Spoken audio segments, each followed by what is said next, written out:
நம்ம வீட்டில் இன்றைக்கி நைட் வந்து தக்காளி சாப்பாடு செய்யலான்னு சொல்லிட்டு ரெடி பண்ணிகிட்டு இருந்தேன்னா 2 வாண்டுங்களையும் வச்சுட்டு சத்தியமாக சுத்தமாக என்னால் அடக்கவே முடியல.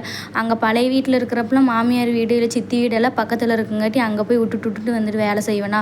இப்போ 2 பேரும் கைக்குள்ளேயே இருக்குங்காட்டி சுத்தமாக முடியல. கொஞ்சம் நேரம் வேலை பார்க்குறது, அவங்கள கொஞ்சம் நேரம் பார்க்குறது.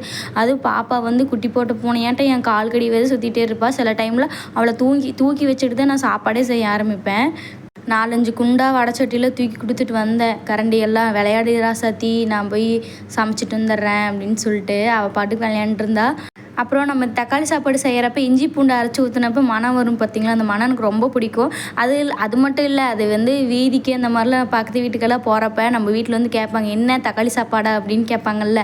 அதை கேட்குறப்ப எனக்கே ஒரு ஆச்சரியமாக இருக்கும், சந்தோஷமாகவும் இருக்கும். அடி வயிற்றில் அப்படி பட்டாம்பூச்சி பறக்கிற மாதிரி ஒரு ஃபீலிங்காக இருக்கும். ஏன்னா நம்ம சமையல் வந்து பக்கத்து வீடு வரையும் போட்டு தெருக்கட்டி பறக்குதே அப்படின்னு சொல்லிட்டு. ஆனால் அவ்வளோக்கா சமைக்க மாட்டேன், ஓரளவுக்கு மீடியமாக சமைப்பேன். புதுசாக ஏதாச்சும் டிஷ் பண்ணுறேங்கிற பேரில் தான் ஏதாச்சும் பண்ணி சொதப்பிடுவேன். அது மட்டும் தான் மாற்றிக்க முடியல. நாமளும் கொஞ்சம் க்ரியேட்டிவிட்டியாக பண்ணலாம் அப்படின்லாம் நிறைய டைம் தோணும். ஆனால் பயங்கரமாக சொதப்புவேன். அதனாலே சமைக்கிறதுக்கு பயந்துக்குவேன். நமக்கு எதுக்கு வம்பு ராசாத்தி அப்படின்னு நினச்சிக்கிட்டு எனக்கு தெரிஞ்ச அளவுக்கு நான் சமைச்சிட்டு சாப்பிட்டு இருந்துக்குவேன்.